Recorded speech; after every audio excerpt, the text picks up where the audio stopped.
কোথায় খুলনা, বাগেরহাট, নড়াইল, ফিরোজপুর, জালকাঠি, ঢাকা তো আছেই, ঢাকা বিশ্ববিদ্যালয়ে ডাকসোর সম্পাদন অনুষ্ঠান ছিল, আমাকে ক্যান্টনমেন্টে একটা অনুষ্ঠান ছিল, এয়ারপোর্টসে একটা অনুষ্ঠান ছিল, ইন্টারন্যাশনাল কনভেনশন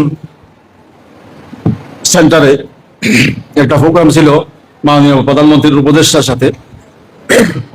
আমি সৌভাগ্য বর্তমান প্রধানমন্ত্রীর সাথে আমার 1982 সাল থেকে একটা আন্তরিকতা আছে। আমি 82 সালে মরহুমা বেগম খালেদা জিয়ার বাড়িতে গিয়েছিলাম।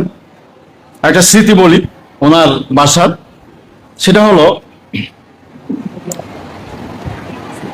আমাদেরকে আপ্যায়ন করেছিলেন সুস্বাদু ঠান্ডা সন্দেশ দিয়ে।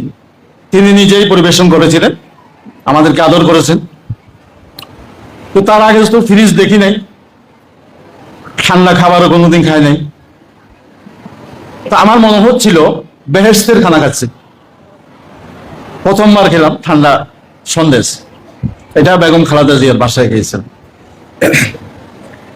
তারও আগে 76 সালে আমি যখন চনতি অনার্স মাস্টার্স মাদ্রাসার ছাত্র, তখন মরহুম শহীদ প্রেসিডেন্ট জিয়াউর রহমানের সাথে হাত মিলানোর মুলাকাত করার সৌভাগ্য হয়েছে। তিনিও আমাকে দোয়া করেছেন।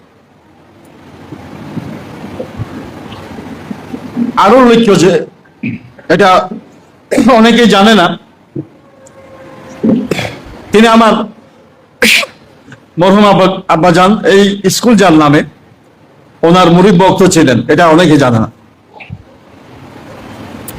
তিনি যে উপহারগুলো দিয়েছিলেন আমার আব্বার কাছে পাঠিয়েছিলেন, একটা ওনার ছাপানো শিল মোহর ছিল প্রেসিডেন্টের, সেই কোরআন শরীফটাও এখনো আমার কাছে সংরক্ষিত আছে।